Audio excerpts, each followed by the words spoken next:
28 anni di carcere e 9.000 euro di multa. È questa la richiesta del pubblico ministero Michele Permunian per l'omicidio di Vanessa Ballan, la 26enne uccisa nella sua casa di Riese Più il 19 dicembre del 2023 da Bujar Fandai, quarantenne artigiano di origine kosovara con cui aveva avuto una relazione. 24 anni sono quelli di prassi per omicidio, a cui si aggiungono i reati di revenge porn, porto d'arma e violazione di domicilio. Ma all'assassino sono state riconosciute anche alcune attenuanti, tra cui l'aver chiesto scusa alle famiglie e l'essersi reso disponibile a risarcire i parenti della vittima, motivo per il quale non è stato chiesto l'ergastolo. Le parti civili, la famiglia della Ballan, Nicola Scapinello il compagno e il figlio piccolo di Vanessa, assistiti dagli avvocati Eva Baggio e Simone Guglielmin, hanno chiesto un risarcimento per oltre 3 milioni di euro.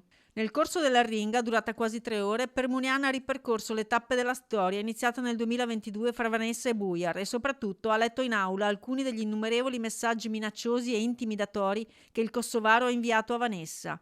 In molti la minaccia di morte e in altri afferma che si toglierà lui stesso la vita. Messaggi che spaventarono Vanessa al punto da continuare la relazione, anche se con tentativi sempre più frequenti di interromperla.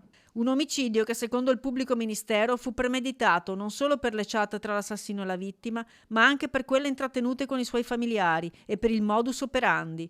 Bujar infatti andò quella mattina a casa di Vanessa in bici, sfuggendo così al controllo del targa system e portando tutto il materiale atto a sfondare porte e finestre, oltre ai coltelli per colpire a morte Vanessa, che era in attesa del suo secondo figlio. La sentenza è attesa per il 9 luglio.